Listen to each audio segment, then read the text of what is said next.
Hello दोस्तों, आप सभी का मेरे यूट्यूब चैनल पर स्वागत है। तो आज हम सीटेट से सीखना टॉपिक लेकर आए हैं, इससे रिलेटेड प्रश्न। तो चलिए शुरू करते हैं। तो पहला जो कक्षा 7 के छात्रों को अभिप्रेरणा प्रदान करने हेतु तो उत्तम उपाय क्या है। तो इसका सही आंसर क्या होगा। तो इसका सही आंसर होगा ये नवाचारों का प्रयोग के द्वारा हम उसके अभिप्रेरणा का प्रदान कर सकते हैं। अगला जो है किसी विशेष विषय पर छात्रों विचार विनिमय किस विधि से होता है। तो किस विधि से होता है, ऑप्शन जरूर चुनिएगा। तो इसमें क्या होता है, विचार गोष्ठी विधि द्वारा बच्चों में छात्रों में विचार विनिमय होता है विधि द्वारा। अगला जो अवधान विचार की किसी वस्तु को मस्तिष्क के सामने स्पष्ट रूप से उपस्थित करने की प्रक्रिया है। किसका कथन है। तो अवधान विचार कि किसी वस्तु को व्यक्ति मस्तिष्क के सामने स्पष्ट रूप से उपस्थित करने की प्रक्रिया किसने कही थी। तो रॉस ने कही थी, यानी ऑप्शन नंबर बी।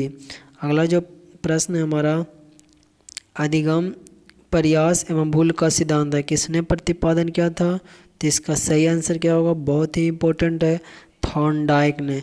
अधिगम प्रयास एवं भूल का सिद्धांत है, किसने क्या कहा था, थॉर्नडाइक ने। ये बहुत ही इम्पोर्टेंट है। अगला जो प्रश्न है, प्रेरणा होती है तो कैसा प्रेरणा हो सकती है। सकारात्मक भी हो सकती है, नकारात्मक, यानी उपयुक्त दोनों, ए और बी।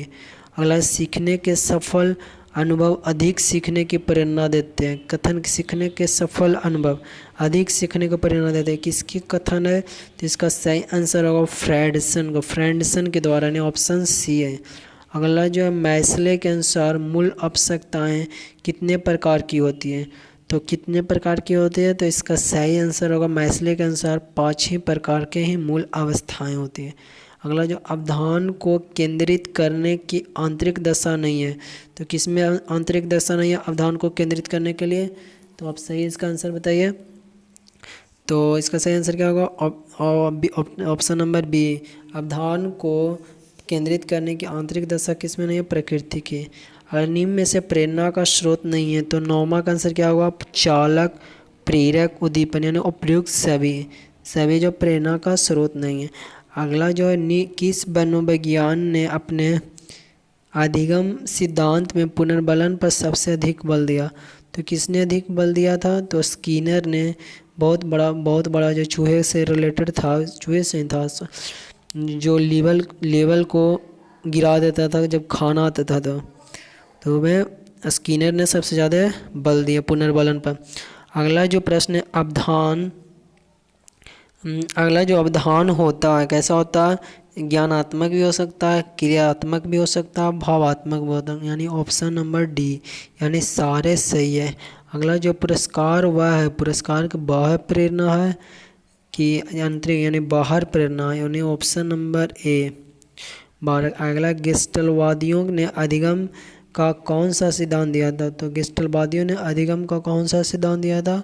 तो अंतर्दृष्टि का सिद्धांत दिया था, किसने, गेस्टलवादियों ने, अंतर्दृष्टि। अगला जो प्रश्न है, निम्न मतलब कौन से अभाव में प्रेरणा की प्रक्रिया प्रारंभ नहीं हो सकती, किसके अभाव में। तो इसका सही आंसर क्या होगा, आवश्यकता के अभाव में प्रेरणा की प्रक्रिया प्रारंभ नहीं हो सकती। अगला, शुद्ध संवेदना मनोविज्ञान कल्पना है, किसके कथन है। तो 15 का क्या होगा सही आंसर, बाड़ के द्वारा, किसने, बाड़ के द्वारा। अगला, सीखना की उपयुक्त प्रक्रिया क्या प्रयुक्त प्रक्रिया है। तो सरल से कठिन या कठिन से। तो सरल से हम लोग क्या कैसे सीखते हैं, कठिन की सीखने की उपयुक्त प्रक्रिया। अगला, गेस्टलवादियों के अनुसार अंतर्दृष्टि को प्रभावित करती है। तो क्या प्रभावित करती है, बुद्धि को भी है, समस्या की रचना को भी, प्रत्यक्षीकरण को, यानी सारे ऑप्शन सही है।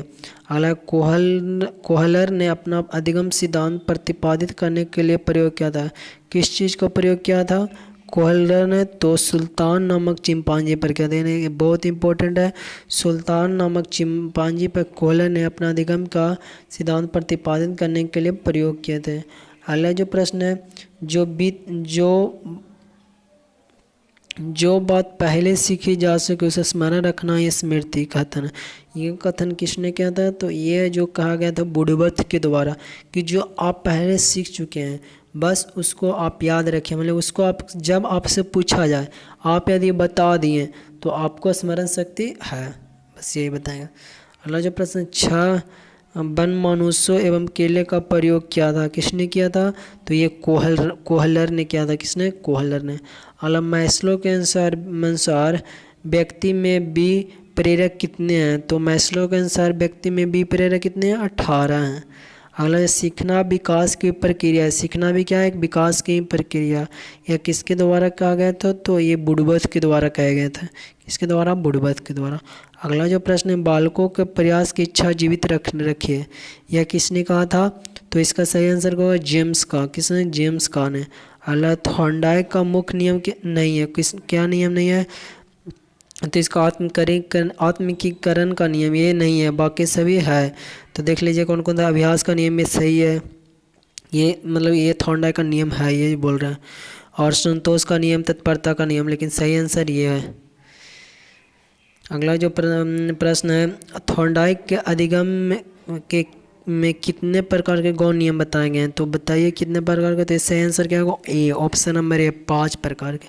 अगला सूझ वास्तविक स्थिति का आकस्मिक, निश्चित और तत्कालिक ज्ञान है, कथन किसके द्वारा है?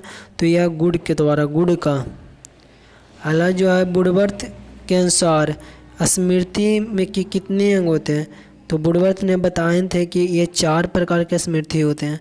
तो बी आंसर सही है। अगला जो प्रबल सिद्धांत का प्रतिपादन कौन थे? तो इसका था सही आंसर C.L. हॉल ने। कौन थे? C.L. हॉल ने प्रबल सिद्धांत, बहुत ही इम्पोर्टेंट है।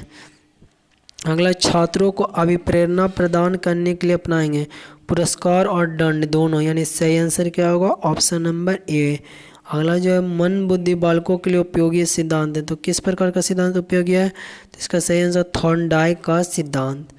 अगला जो विद्यार्थी को प्रेरित करने की विधि है, तो कौन सी विधि है? प्रतिस्पर्धा भी है, आत्मगौरव भी है, दंड, यानी सारे ऑप्शन सही है। अगला जो प्रश्न है, थ्योरीज ऑफ लर्निंग नामक पुस्तक के लेखक कौन है? तो इसका सही आंसर होगा हिल गॉर्डन। कौन थे? हिल गॉर्डन। अगला जो, निम्न में से अंतर्दृष्टि सिद्धांत के संबंधित नहीं थे, तो कौन नहीं थे? तो इसका सही आंसर होगा थॉर्नडाइक, जो ये अंतर्दृष्टि सिद्धांत से संबंधित नहीं थे, बाकी कोहलगर थे, कोफाक, बर्दिमार। अगला, थॉर्नडाइक के अधिगम के मुख्य नियम क्या है? तो प्रभाव का नियम, तत्परता का नियम, अभ्यास का नियम, ये 4 उनके अधिगम के नियम थे, यानी उपरोक्त सभी हुए। अगला जो है, सीखने की प्रभावी विधि क्या है? स्वयं करके, ये इससे भी सीखते हैं, प्रशिक्षण द्वारा, निरीक्षण द्वारा, यानी सारे ऑप्शन सही है। लेकिन सबसे ज़्यादा क्या करते हैं? सीखते हैं स्वयं से, जो करते हैं वह सबसे ज़्यादा सीखते हैं। अगला जो है, चिन्हों द्वारा सीखना सिद्धांत का प्रतिपादन है, किसके द्वारा है? तो इसका सही आंसर होगा टॉलमैन के द्वारा। किसके द्वारा? टॉलमैन के द्वारा। अगला जो है, प्रिंसिपल ऑफ बिहेवियर नामक पुस्तक के लेखक कौन थे? तो इसका सही आंसर क्या होगा? C.L. हॉल ने। कौन थे? C.L. हॉल ने, प्रिंसिपल ऑफ बिहेवियर। अगला जो है, अभिप्रेरणा उद्दीपित करती है, किस तरह की उद्दीपक करती है? तो इसका क्रियाशीलता को। किसका? क्रियाशीलता को। अगला जो, सीखना व्यवहार के परिणाम स्वरूप क्या है? सीखना व्यवहार के परिणाम स्वरूप व्यवहार में कोई परिवर्तन है, तो किसका कथन है? तो इसका सही आंसर होगा गिलफोर्ड के द्वारा। किसके कथन है? गिलफोर्ड के द्वारा। तो ये था आज का हमारा अंतिम वीडियो। देखने के लिए धन्यवाद।